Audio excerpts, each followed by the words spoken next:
$20 million, $19 million, $6 million. These are all awards recovered for clients of Phillips Law Firm. To win big, you have to fight big. And Phillips Law has been fighting the too big to fail insurance industry for decades. Not every case will have a multi-million-dollar outcome, but Phillips Law will fight just as hard to recover the outcome you deserve. If you or a loved one has been injured in a car accident or on the job, call or click today at 1-800-JUSTICE or visit justiceforyou.com. Wenatchee is gorgeous in the spring with its lush green rolling hills, abundant wildflowers everywhere, and the views of the Columbia River. The local food scene offers an abundant selection of authentic international cuisines featuring the unique farm-fresh ingredients of the region. Wenatchee is also home to award-winning wines, handcrafted hard ciders, and a talented handful of local brewers producing fine craft beers. Visit Wenatchee, the heart of Washington State. Hey, this is BJ. Thanks for listening to our show's podcast. If you're a fan of all things geeky, you should check out my other podcast, BJ Shea's Geek Nation. We have new episodes every day, and you can check it out at bjgeeknation.com. Your wages are being garnished. We can stop that now. It's hard enough to pay your bills when things are good, let alone when a big chunk of your take-home pay is gone before you even get your check. I'm bankruptcy attorney Travis Gagne, and I can stop the garnishment and get the creditors off your back immediately, often the same day as our consultation. Both Chapter 7 and 13 provide bankruptcy relief, but choosing the right chapter is crucial. In a free consultation, we can create a plan to get your finances back under your control. The chapter you choose sets the tone for the next chapter of your life. Please contact me today at choosetherightchapter.com. That's choosetherightchapter.com. 99.9 KISW, the Rock of Seattle. I don't know if you know this, but this is a big week for us, our 50th anniversary week. Celebrating, man, on Friday when it's all going to be the kickoff of the big anniversary weekend. Huge week. And we got lots of bands going to be joining us on Friday. Lots of station alumni, big names from the Pacific Northwest, and of course you, the Rockaholics. Friday is just going to be epic. It is just going to be so much fun, and we want you to be here with us. And because 50 years, you know, there's lots of stories, lots of stuff. Obviously, we got some great Northwest ties with members of Pearl Jam joining us, members of Nirvana, also Heart, Alice in Chains, but also bands like Greta Van Fleet are going to join us. Judas Priest, Sammy Hagar, the Red Rocker himself. It's going to be a great day from our show all the way down to Taryn Daly's show. We're going to be inundated with KSW alumni and notable personalities, BJ. It's going to be a lot of fun. It is going to be awesome. And again, we're doing it this Friday, kicking off the big weekend. KISW's 50th anniversary, supported by Palace Law. Let's play B-Mix. It's time to play the jam. Yeah! So everybody scream his name. B-Mix. Don't be a loser. Whoa! B-Mix. You're a loser. It is time to B-Mix, and it's time to pump it up from under. I think everyone needs to pump it up a little bit on this Monday. Got the food coma, man. Oh, so much food coma. We went nuts. We had a lot of dip. Oh, I thought did you go dip and have a lot of nuts, or go nuts and have a lot of dip? Well, we had a fair amount of nuts, a little bit of nuts, but mostly dip. We'll sprinkle some nuts in the dip. No, wait a minute. What? Well, actually, we did have hummus with pine nuts in it. There you go. There we go. We did it. The nuts were in the dip. I've said a lot like a Tom about Green song. Yeah, you're right. Wow. Let's get to our contestant today. We got Peter in Seattle. Peter, are you there? Hey, yep, pumped up and ready to go. Sound like it. Let's go. All right, Steve, Get out of here. For those playing at home, Peter will have 60 seconds to answer 10 questions. Peter, you can pass all you want, but you will only get 3 guesses per question. Are you ready? Ready. Which composer wrote the theme music for Star Wars, Superman, and Indiana Jones? Pass. What U.S. state name ends in 3 vowels? Oklahoma. No. Also pass. What was Dr. Evil's son's name in the Austin Powers movies? Steve? No. Mike? No. Brendan? No. What network did the sitcom The Nanny air on? ABC. No. Fox. No. TNT. No. What is the main ingredient in Thousand Island dressing? Ooh, olive oil? No. Oregano? No. Pass. What with home repairs? The popular acronym DIY stands for what? Do it yourself. Yes. In what year of the early 2010s did Gary Coleman pass away? 11, 12, 13. No. Vince Neil is the lead singer for which band? Repeat the question. Vince Neil is the lead singer for which band? Oh man, pass. Oh, but Peter's in his 20s, man. Yeah, This is- Peter pulled Mahomes here. Oh, yeah? Oh yeah. I was hoping to be Tom. Nothing? Well, no, he got one. Oh, yeah. Mahomes didn't even get one. Well, Oh yeah. Oh. Yeah, Mahomes did not get a touchdown. he ran a lot.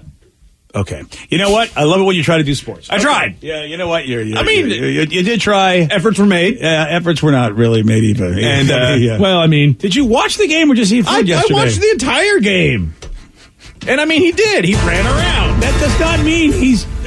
He tried. That does not, but that still doesn't make your analogy right. Is all I'm saying. All right, fine. Yeah. Steve? I can't even say it without giving it away, really. Well, Yeah. no, actually, I can't. It had nothing to do with the game. No, yeah. Yeah. Well, the guy didn't do well, basically. he didn't do well. And he I tried to compared compare him to Mahomes. but actually Mahomes did worse. Yeah, Mahomes did not have a very good performance. No, I mean, this- granted, his yeah. offensive line kind of screwed him, but he still threw a couple picks. Yeah, and he didn't score a touchdown, Nope. which I was trying to tell Rev that's why you couldn't. This guy at least scored a point. Yeah, this guy He's scored more like some a points. kicker then. Yeah. Oh, yeah, like there. There you go. That's it. Are you ready? Yeah. What? Which composer wrote the theme music for Star Wars, Superman, and Indiana Williams. Jones? Yes. William. What U.S. state name ends in 3 vowels? Ohio? No. Hawaii. Yes. Yes. What was Dr. Evil's son's name in the Austin Powers movies? Isn't that Mini-Me? No. Little Evil? No. Young Evil. No. Oh. What network did the sitcom The Nanny air on? CBS. Yes. What is the main ingredient in Thousand Island dressing? Mayo. Yes. With home repairs, the popular acronym DIY stands for what? Do it yourself. Yes. In what year of the early 2010s did Gary Coleman pass away? 2011. No. 2012. No. 2010. Yes. Vince Neil is the lead singer for which band? Motley Crue. Yes. Who was the first woman to host an American late night talk show? Oh, Joan Rivers. Yes. What Nice. two colors make green? Yellow and blue make green. Yes. Wow. And Steve, you win. 9-1. Well, Peter, I think we all knew how that was going to go, sir. Hey, put us together. We get 10. That's right. Together we're perfect, Peter. There is a half full kind of guy. There you go. Thanks for playing, Peter. Yeah, good sport there. The one he did get correct was DIY. Yeah. Oh, so Yeah. actually we wouldn't have gotten perfect. No, unfortunately not. Both y'all missed Dr. Evil's son's name. Oh, Scotty, don't. Well, there's no don't there. Well, yes. But Yeah. That's what, yeah. Yeah. Scotty. Scott Evil. Scotty, don't. Scotty, don't. Oh. Scotty, don't. Are you okay over there? Oh, I just love that whole Scotty don't. It's just every Zip it, time. zip, Yeah, zip. yeah. Scotty's always like, shouldn't we just kill the guy? Why are we doing all this? Really, I love that character. Nice. Congratulations, Steve. You won. And you know what, John Williams? How could you not put also one of his finest pieces of music? And that's the 3rd season of Lost in Space. Yeah, Okay, I mean, come on. I have no idea about that one. Oh, well, we've done it on the show a couple times, but you weren't paying. Yeah, I like remember- me, I don't pay attention to wrestling, and you didn't pay fair. attention to that. It's fair. They actually, he was called John. I think in the credits they called him Johnny Williams. Johnny Williams. Yeah, Johnny Williams did the song on that one. Yeah, so that was way back in the day. I don't know if you guys saw this because lots of things were being talked about in the Super Bowl, but the one big thing on social media was about Tony Romo. And not about how he called the game, but Oh, because I saw a lot of people going, "Hey, finally, Tony Romo made it to the Super Bowl." Oh, I was like, "That's harsh." Ow. yeah, I don't watch a lot of CBS games, so it was kind of nice to see a Tony Romo game because I really haven't seen a whole lot of him or heard a lot of him. I actually thought he did a pretty good job. I like his style, I've never had a problem with him in the booth.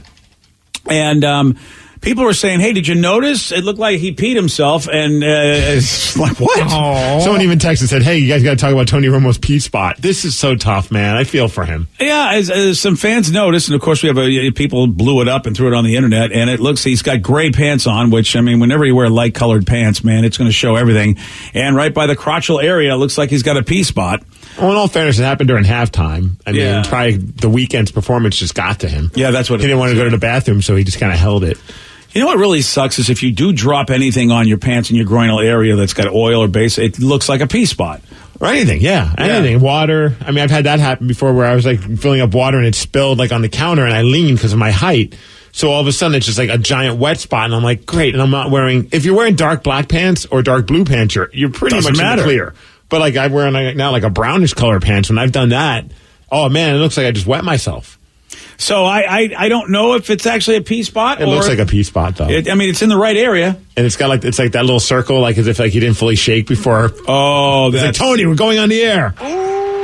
Oh, that's audio from him. Yeah, that's a pee spot. How about you're like trending for Tony's wet spot? Well, then normally, and then normally, you know, before they started standing up, you know, it used to be a thing you didn't have to stand up. They just you'd be behind and nobody would see your pants, you know. But now they got all these. Now they're all so. Meanwhile, I mean, I know that the P Spot's news, but I want one of those blazers.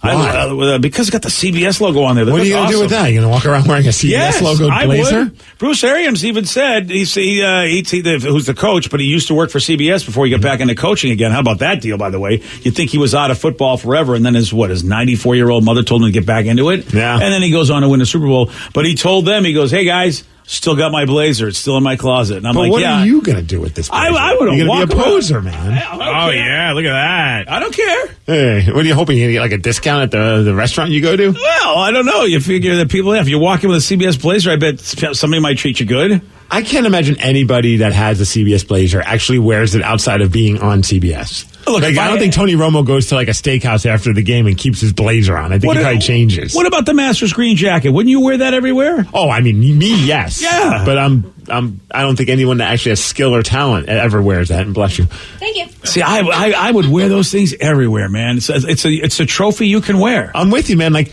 was it Ron Artest or Meta World Peace or whatever name he goes by right now? When he won the championship, didn't he like parade the streets wearing his Lakers jersey? Yeah. And I was like, I could do that. That would be awesome. Yeah, see that. But more often than not, people don't do that, BJ. I don't care.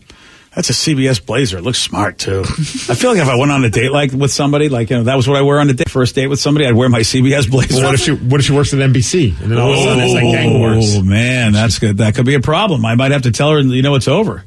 I just might have to say, I'm sorry, you're out. So it says, as I get older, I have to remember to tell myself, give it a few extra shakes. Oh, yeah. I understand that one, man. Look, in my situation, it's, you know, you got, I mean, it's a beating. It's the worst when you didn't even realize it, and then you go to the mirror and you look at yourself, you're like, oh, son of a bitch, I just peed myself. Yeah. Like, great, now I got to go out into the wild. So what I've done before is I've taken my strategy for that is I take water from the sink and throw it all over my pants. Oh, so make it worse? Well, just make it look like I spilled water everywhere. That way the pee stain gets camouflaged. Oh, I just pull a Marsh on and just walk around grabbing my ding-ding. Grabbing my ding-ding. No one can see it if you're covering it. I don't know in the year of 2021 if that's really a good strategy anymore, but, you know, give it a shot. Yeah, it's like we're constantly at war with this thing down below our waist. Oh, like it's always doing things to make us be embarrassed. Like, you're absolutely right. It doesn't have our best interests. No, like I even have that. Granted, it's not the same as a wet spot, but like I don't know if you had this happen. And you, like Danny, when you go to the gym, you wear like shorts, and sometimes like if I'm doing like a deadlift thing, everything just kind of adjusts. So when I pull back up and I lean back, it looks like I'm excited to be at the gym. Oh. So then it's like, well, I'm in the middle of a set. I don't want to stop because I'm like kind of feeling the moment. And so then they're like, all right, as soon as it goes down, then you have to adjust it. But now it looks like you're trying to take care of things. I'm like, at some point I'm going to get kicked out of the gym. Yes. And it's not even intentional.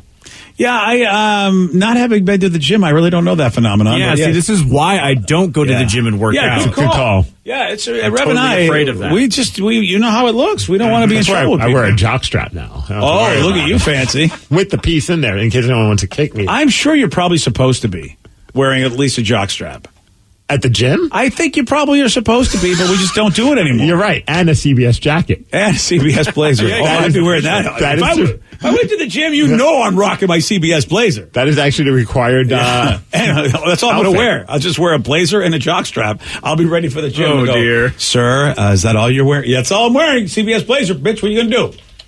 Someone just suggested there's a certain pump that we need to look up. A certain pump? What does that do for you? I don't know. Is there... What? I don't know if it helps, like, kind of like... Oh, it helps you not look like you're excited? No, I think we're going back to the Tony Romo wet spot. Oh, like... What does the pump do? Maybe just cleans out the pipes? I don't know. Oh, I see. It's like a squeegee. Yeah, I don't know. It's like a pee-pee squeegee. I don't know if that. I'm not going to walk into the bathroom with one of these things. Oh, no, you need that. You need to vacuum everything out to make sure you're good. That's right. And probably need to have an attendant. You probably should have an attendant. Sucks is we're going to get targeted ads now on our Facebook for these things. Pee-pee squeegees, 50% off. Just right. Google that one. Hey, check out the dong drainer. Dong Traders, 25% off. You know what? We're doing a great job. Well, best of luck to you, Tony Romo. Next time, wear black pants. Poor Tony. Well, yesterday, I don't know if you know, it was the Super Bowl. And why was the play-by-play guy begging someone on the field to put their pants back on? Oh, you're going to hear why at 7:17 on The Rock. BJ and Migs, mornings on The Rock, 99.9 KISW. $20 million, $19 million, $6 million. These are all awards recovered for clients of Phillips Law Firm. To win big, you have to fight big. And Phillips Law has been fighting the too-big-to-fail insurance industry for decades. Not every case will have a multi-million-dollar outcome, but Phillips Law will fight just as hard to recover the outcome you deserve. If you or a loved one has been injured in a car accident or on the job, call or click today at 1-800-JUSTICE or visit justiceforyou.com. Wenatchee is gorgeous in the spring with its lush green rolling hills, abundant wildflowers everywhere, and the views of the Columbia River. The local food scene offers an abundant selection of authentic international cuisines featuring the unique farm-fresh ingredients of the region. Wenatchee is also home to award-winning wines, handcrafted hard ciders, and a talented handful of local brewers producing fine craft beers. Visit Wenatchee, the heart of Washington State. New on Curiosity Stream. Deformed trees, mutated wildlife, and no humans for miles. 10 years after the disaster at Fukushima, see what this irradiated ecosystem can teach us about nuclear fallout on Radioactive Forest. Plus, looking for the most diverse marine life on the planet? Dive into the Coral Triangle and experience a frenzy of wildlife you've got to see to believe on nature's greatest secret. It's all on Curiosity Stream. Annual plans are $20, just $1.67 a month. Visit curiositystream.com. 99.9 KISW, The Rock of Seattle. Well, yesterday's Super Bowl. Well, Bucks, Tom Brady and those Bucks beat the Kansas City Chiefs 31-9 last night. Did it in Tampa for Super Bowl 55. First time a team has ever played in their own stadium. And, of course, first time a team's ever won the Super Bowl in their own stadium. And the only exciting moment for a lot of us really was in the second half was a fan who ran onto the field. Yes. They cut away from it on TV, but radio listeners were treated to an exciting play-by-play by Kevin Harlan and Kurt Warner. Check it out. Second down, 20, 5:03 to go. Someone has run on the field. Some guy with a bra. And now he's not being chased. He's running down the middle, the 40. Arms in the air in a victory salute. He's pulling down his pants. Put up your pants, my man. Pull up those pants. He's being chased to the 30.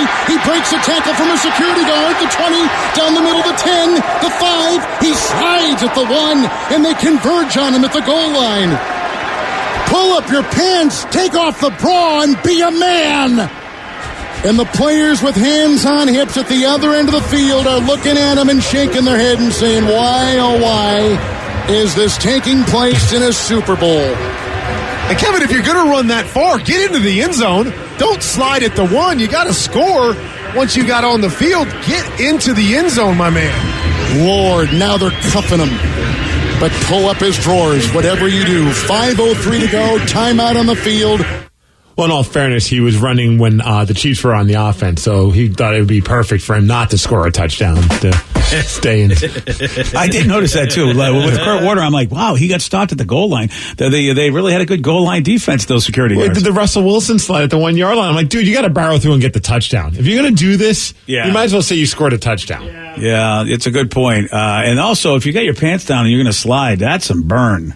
Well, that's also some turf burn right there. Kevin was sending out conflicting messages. At one point, it sounded like he was saying, pull up your pants. And then at one point, it says, take off the bra and pull off your pants like a man. So I don't know, which do you want, Kevin? Or was he saying that to Kurt, not to the guy? These are tough questions. You're absolutely right. I'm not sure what was happening. A very, very confusing play-by-play. Did you see this while the game was going on? Because they had a shot that shows like a good chunk of the field, and like all of a sudden he just comes flying through the screen as they're zooming out, and then they quickly cut to Patrick Mahomes, and then you don't see the guy on TV again. Yeah, I missed that. Yeah, I didn't. it was I quick. Didn't see the guy fly by my screen at all, but that makes sense. There was like 5 minutes left in the fourth quarter, so it was like you might have been playing on your phone too at that point. Like, yeah. The game was over. The game was over. Yeah, I mean at that point, that guy. You're right. That guy was closer to scoring the touchdown than anybody for the Chiefs. That's for sure. Damn, dude, that's old school right there. But that's impressive. I don't remember the last time there was a streaker at the Super Bowl. Yeah, and this streaker kind of was like a half-ass sleep streaker, literally. Well, yeah, it's like trying to pull his pants down. It looked like he had like a pink Borat type bikini on. Yeah. All right. Well, you know what? Yeah, good for him. You think alcohol was involved? Probably. Yeah, I hope so. It's the lukewarm topic of the day. What if he's one of the first responders and he was just there like, yeah. That's what I was thinking. I was like, there's only so many people there. Like, right? That's impressive. That's a problem. If it is a first responder that's just, done some great work, then you really can't hate the guy. What if it was the weekend? He was just trying to get out of the game before people really crucified him for his halftime I hadn't thought about that. Or perhaps he thought he could really, redeem himself. I'll show you, boring. Okay. Quick, get me my pink bra. Yeah. Okay, buddy. I'm going to do a performance for you. So, yeah, there was I guess we could call him a streaker, even though he really not by definition, because he kind of was not completely streaking. But what do you call him then? Well, streakers are people that run naked. Right. And he had a bra on and he had pants on and he had shorts on. So he's kind of streaker, a half-ass streaker. That's what I mean. What is the title for that? I don't know. A run around the fielder? Yeah, a run around the fielder. I like it. Yeah, well, anyway, we'll call him a streaker. There's no other word. If you come up with one, let us know. So based on this dude, though, we want to know, what is your story of doing something completely boneheaded but awesome? 206-421-ROCK. Text us at 77999. What is your story of doing something completely boneheaded but pretty awesome? We'll take your calls. We'll take your texts after STP on The Rock. BJ and Migs, mornings on The Rock, 99.9 KISW. 99.9 KISW, The Rock of Seattle. Well, during the Super Bowl yesterday, there was a streaker. I guess we're calling him a streaker. I mean, he pretty much had his clothes on. He was trying to take his pants off, had a bra on. A PG-13 streaker. Yeah. And that happened during yesterday's. And if you watched in the fourth quarter, Steve did show the video. You did see somebody fly by very quickly, and then they just focused on Patrick Mahomes looking sad for the rest of his streaking performance. Can we hear the play-by-play again by the radio play-by-play guy? Because it was pretty awesome. Yeah, so TV doesn't show it. And normally people don't acknowledge it on the radio, but they'll just go, oh, this guy, why do people be so stupid? Because they don't want to encourage people to do this. But, Kevin Harlan and Kurt Warner were on the play-by-play for radio for the Super Bowl, and Kevin Harlan said, oh, I'm calling this baby. Second down, 20, 5:03 to go. Someone has run on the field. Some guy with a bra. And now he's not being chased. He's running down the middle of the 40. Arms in the air in a victory salute. He's pulling down his pants. Put up your pants, my man. Pull up those pants. He's being chased to the 30. He breaks a tackle from a security guard. The 20, down the middle, the 10, the 5. He slides at the 1, and they converge on him at the goal line. Pull up your pants. Take off the bra and be a man. And the players with hands on hips at the other end of the field are looking at him and shaking their head and saying, why, oh, why is this taking place in a Super Bowl? And Kevin, if you're going to run that far, get into the end zone. Don't slide at the 1. You got to score once you got on the field. Get into the end zone, my man. Lord, now they're cuffing him. But pull up his drawers, whatever you do. 5:03 to go, timeout on the field. But I do believe, like you said, Steve, I think he was really he wanted to not score before the Chiefs. Yeah, that would have been rude. Yeah, he was hoping that Mahomes would get the first touchdown. He was just he's a true Chiefs fan right there. Yeah, true Chiefs. Somebody says that, I don't know if this is true, but he held a sign outside the stadium that said, "I will streak in the fourth quarter for your extra ticket." You think that's true? What? And if you had an extra ticket, I would give him it. Yeah. Wow. Okay. Well, he was making good on his payment for the ticket. I really can't fault him for that. That's funny if that's true. I don't know if that's true or not, but that's pretty awesome. Yeah, I like that story. I'm going to go with it. Yeah. Don't let the truth get in the way of a good story. So we're wondering, man, based on this, what is your story of doing something completely boneheaded but awesome. 206-421-ROCK. Text us at 77999. This one's great. And I've seen this happen at concerts before, and it always brings a chuckle to my face because it's just unexpected. This person said, one time at a Counting Crows show, I jumped up on stage. I was drunk. I was excited. The band looked at me like I was crazy. So I thought I should get off the stage, and I jumped into the crowd hoping to crowd surf. Well, it's a Counting Crows show. They're not really used to that. So they parted like the Red Sea, and I landed straight on my face. Oh, oh. It hurt the next day, but my buds and I, we still laugh about it to this day. Oh, man. I've seen that happen where somebody thinks that the crowd, you hope that the people in the crowd are going to catch you, but sometimes people in the crowd, like if you're going to a Counting Crows show, you're not really going to mosh. Yeah. So you don't really want bodies flying on you. Yeah. So they're probably like, hey, man, I'm trying to drink my wine, and I just want to hear Mrs. Jones or Mr. Jones, whatever the hell the song is. Well, Mrs. Jones, Mr. Jones, they all get together. I want to hear Round Here. Yeah. No, I know some drunk-ass guy jumping on me, and I've seen people move out of the way, and it's like, that's my biggest fear why I would never want to do a crowd surfing thing, is that people would just move out of the way and I would just fall on my ass. Yeah, especially like you said at the Counting Crows. Don't try it there. I saw that at the Gloria Sun show once. Someone was drunk, jumped up on stage. The singer, Brett, encouraged him to jump off the stage into the crowd. Well, the crowd, I guess, just weren't feeling it. It was in Vancouver, and he just landed. Oh, dude. And Brett felt so bad. He's like, you want to come up and try again? The guy did, and he did, and the crowd caught him that time. It was pretty awesome. Dude, I wouldn't try again. I think it would be just like the Charlie Brown Lucy football thing. I'm right? like, no, Brett, you're not going to get me again. I'm on to you, buddy. Yeah, that's not going to happen. Oh, man. Yeah, that's not me, man. I'm not doing it. No. I don't care, even if everybody promises. I don't want to be. These guys have to be so blitzed, though, right? You're just that where you're not even feeling your face hit the concrete. Oh yeah, what is it? You're getting rubberized from the alcohol. Yeah, everything just bounces. Yeah, because that's. I mean, you ever crowd surf, Danny? Oh yeah, yeah, multiple times. I've fallen on my neck. I've fallen on my head. Oh, there was one time I was at a Sugar Cult concert and.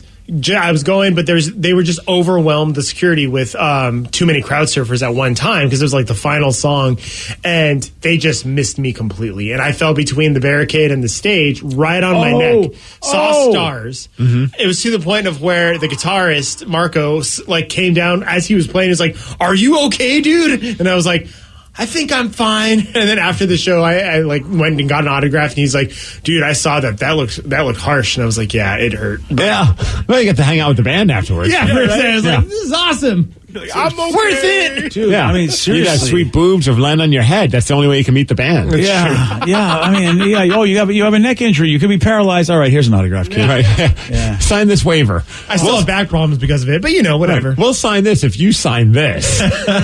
Oh, that's yeah. And what happens at the end of a successful crowd surf? Do you just go all the way to the end, and they just sort of throw you They off? just eventually they just kind of fall into the crowd. It depends. Oh yeah. Or you get to the security, they pull you down, and then you run back in, and you do it again. Yeah. Or if there's no barricade, which I haven't been to a show with no barricade in the longest time, but like at punk shows, in theory, you're supposed to crowd surf to the front, jump on stage, sing a few words, then jump back off. Yeah.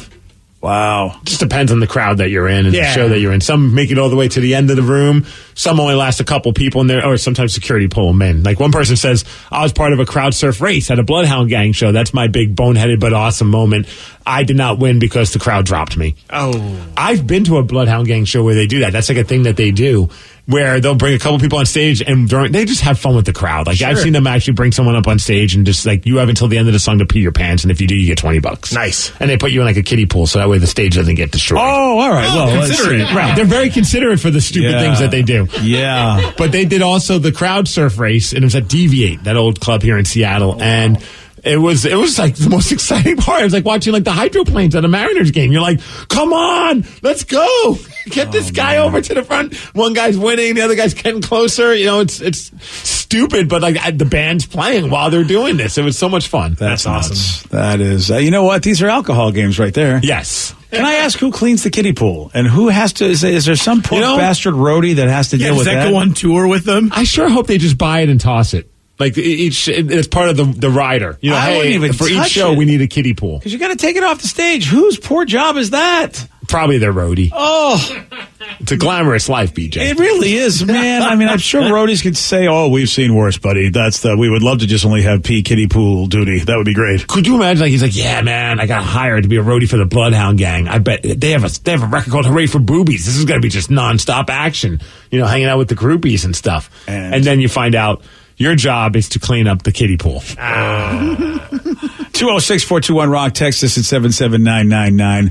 What is your story of doing something completely boneheaded but awesome? So I was at that Counting Crow show. We made it a point not to catch that drunk jerk. No. That's not good. Someone said I went to a Stone Temple Pilots concert in 94. A guy jumped up on stage. Scott Weiland pants the guy and then shoved him off the stage. Okay, then. Well, it's like insult to injury. Yeah, right. Yeah. All right. That works. Right, this one has nothing to do with crowd surfing, but has to do with our old bud, Bert Kreischer. Oh, Bert. Just about 2 years ago, I met Bert Kreischer in Seattle after a show. Well, I thought it'd be funny when I met him to take off my shirt. So as soon as I shook his hand, the shirt came off, and he was dying laughing. We even got a picture of both of our shirts off. Yeah, that's a guy you could do that with. That's awesome. I mean, it really is. Yeah. He's Bert is pretty fun. He's a fun guy where he just basically... it seems like anything you do, as long as it's not painful or cruel, he's in for. Oh, absolutely. Yeah. And if you're taking off your shirt, like, he loves to do that as well. I know. Really, it is pretty amazing how quickly that shirt comes off with Bert. 206-421-ROCK. Text us at 77999. Somebody says, I would imagine being a roadie for either the Bloodhound Gang or Guar would suck. Yes. Oh, Guar is a pretty nasty live show. They just squirt stuff on people. Yeah, I'm not sure. I mean, it's just like sticky soda or like colored things to look like certain body stuff, but still kind of a pain in the ass to clean up afterwards. And I mean, how do I know that there's somebody hasn't contributed real stuff to anything? You know what I mean? That's the other thing I'm thinking. I was like, I don't even want to. I think too much about that stuff. Going, yeah, I know it's not real, but I mean, maybe there could be elements. Well, like we secretly replaced this fake urine with real urine. Well, like maybe like 99% is lemonade, and then there's a 1%. Like some guy said, you know what? We're going to throw it out there. I don't know. I don't want to do it. Yeah, I'm not doing it. We got a woman that learned a very valuable lesson that you should not use Gorilla Glue when you are out of hairspray. I'll tell you what happened at 7:47 on The Rock. Today's podcast was brought to you by Travis Gagne, bankruptcy attorney. He's here right now and has agreed to answer more of your questions about bankruptcy. Here's another listener question. How do I rebuild my credit after filing bankruptcy? You rebuild it, one creditor at a time by making your payments on time on your rent or your mortgage, by continuing to make car payments on a car that you keep during your case. You can also, as I said, you can almost always get a credit card almost immediately after filing bankruptcy. Sometimes it's a secured card, and it'll almost always have a really high interest rate on it. But you could get a small balance credit card and charge a tank of gas or a dinner once a month on that and make the payment, pay it off every month, and that'll help you build a credit history one creditor at a time, and will help you rebuild your credit over time. Thanks, Travis. If you have more questions about bankruptcy, you can reach out to Travis anytime at choosetherightchapter.com. That's choosetherightchapter.com. Thanks for listening. Wenatchee is gorgeous in the spring with its lush green rolling hills, abundant wildflowers everywhere, and the views of the Columbia River. The local food scene offers an abundant selection of authentic international cuisines featuring the unique farm-fresh ingredients of the region. Wenatchee is also home to award-winning wines, handcrafted hard ciders, and a talented handful of local brewers producing fine craft beers. Visit Wenatchee, the heart of Washington State. $20 million, $19 million, $6 million. These are all awards recovered for clients of Phillips Law Firm. To win big, you have to fight big. And Phillips Law has been fighting the too-big-to-fail insurance industry for decades. Not every case will have a multi-million-dollar outcome, but Phillips Law will fight just as hard to recover the outcome you deserve. If you or a loved one has been injured in a car accident or on the job, call or click today at 1-800-JUSTICE or visit justiceforyou.com.